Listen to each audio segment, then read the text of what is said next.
नमस्ते। आज हम एसपी का लेसन नंबर 1 बैंक संबंधी पत्र व्यवहार पढ़ेंगे। जैसे कि आप सब जानते ही हैं, हम कॉमर्स लाइन में हैं, तो कॉमर्स लाइन वालों के लिए बैंक कितनी महत्वपूर्ण है ये सभी जानते हैं। सुबह से लेके शाम तक हमें बैंक का बहुत सारा काम पड़ता है। हमारे देश में अलग अलग प्रकार की बैंकें हैं, जैसे निजी बैंक है, कोऑपरेटिव बैंक है, औद्योगिक बैंक है एवं कृषि बैंक। अलग अलग प्रकार की बैंक है और जिसमें उन सब बैंकों में जो खाता खुलवाते हैं वो उस खाते के धारक होते हैं। अब बैंक के साथ पत्र व्यवहार, ये बैंक के साथ पत्र व्यवहार मतलब क्या होता है? तो जब हम बैंक में जैसे बैंक हमें अलग अलग प्रकार की सुविधा देती है, तो वो अलग अलग प्रकार की सुविधा प्राप्त करने के लिए और कोई सुविधा बंद करवानी हो, किसी सुविधा में कोई तकलीफ़ हो, तो उस संबंधी हम पत्र व्यवहार कर सकते हैं। तो ये पत्र व्यवहार जब किया जाता है, ये पत्र व्यवहार कैसा होना चाहिए? तो आप देख सकते हैं कि पत्र व्यवहार जो है वो एकदम लिखा है, स्पष्ट भाषा में निश्चित होना चाहिए। स्पष्ट भाषा में एवं निश्चित किए ढांचे अनुसार होना चाहिए।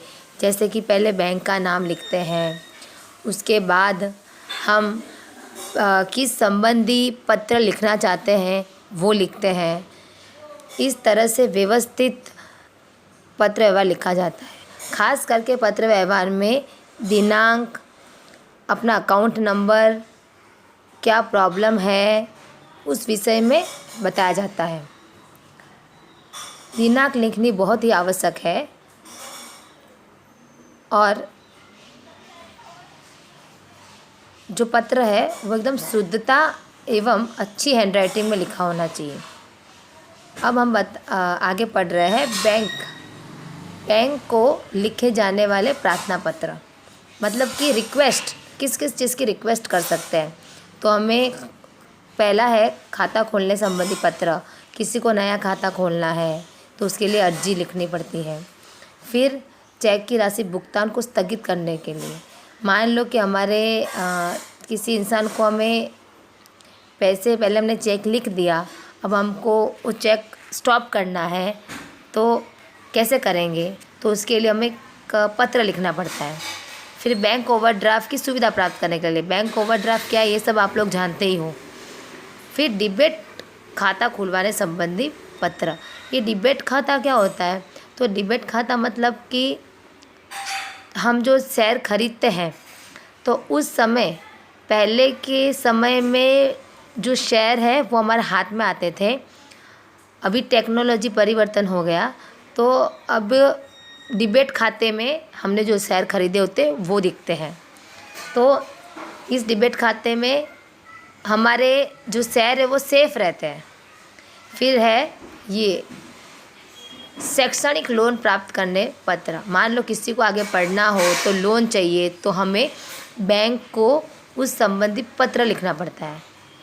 फिर बैंक में लॉकर की सुविधा, जैसे हम सब जानते हैं कि हमारे पास कीमती जवेरात, कीमती दस्तावेज सब पड़े होते हैं, तो वो घर में सेफ रखना कभी कभी असुरक्षित होता है। इसीलिए बैंक में ये सुविधा दी जाती है कि बैंक हमें एक लॉकर देते हैं, तो उस लॉकर में हम हमारे सामान रख सकते हैं, ऐसी सुविधा वो देते हैं। तो उस संबंधी पत्र लिखना हो। फिर debit card, credit card, ATM card नया चाहिए या फिर गुम गया हो, इस संबंधी कोई भी आपको जानकारी या वो कुछ चाहिए तो आपको पत्र लिखना पड़ता है। समझ में आया?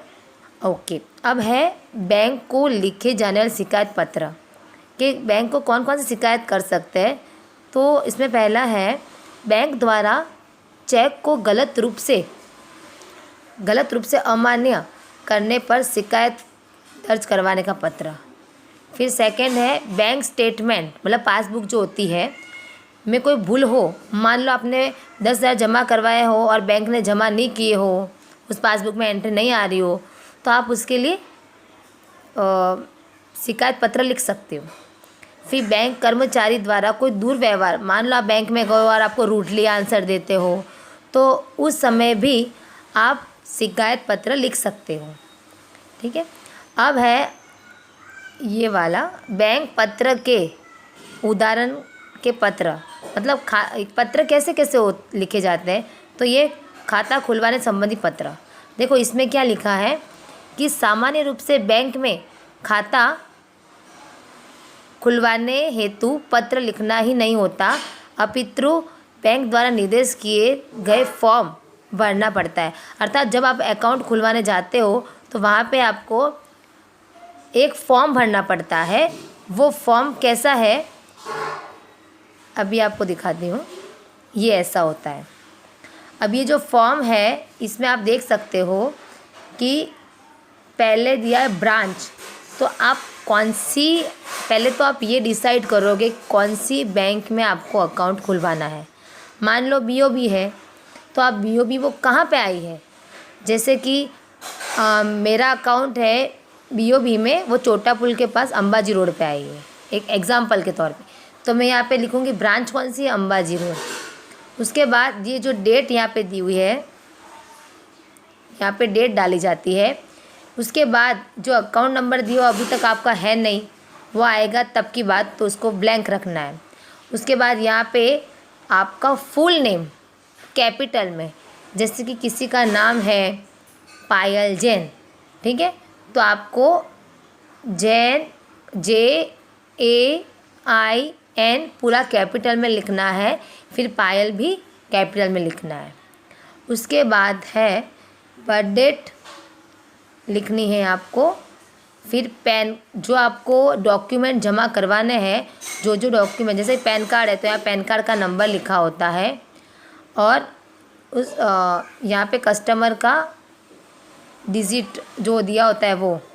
उसके बाद यहाँ पे जो आपकी ऑक्यूपेशन है, स्टेटस है, एनुअल सैलरी है, फिर आप रिलेशन ऑफ विथ फर्स्ट, यहाँ पे जो आपके साथ किसी और का अकाउंट हो यहाँ पे तो उसका नाम लिखना है, नेशनलिटी लिखनी है, मतलब इंडियन।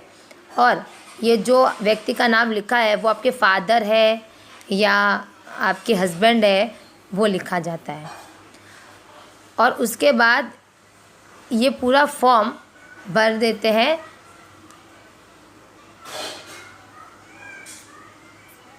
और उसके बाद यहाँ पे भी आपको फर्स्ट एप्लीकेशन मतलब क्या होता है कि जिसका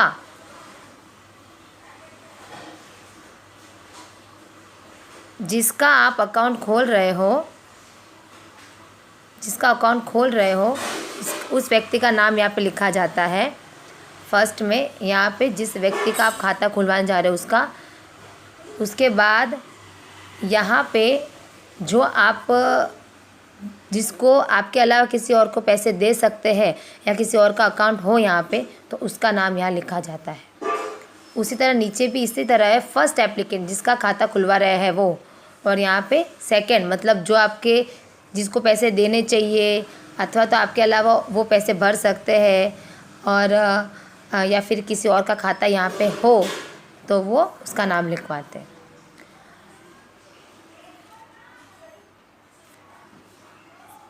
उसके बाद है ये, इसमें यहाँ पे आपकी साइन की जाती है।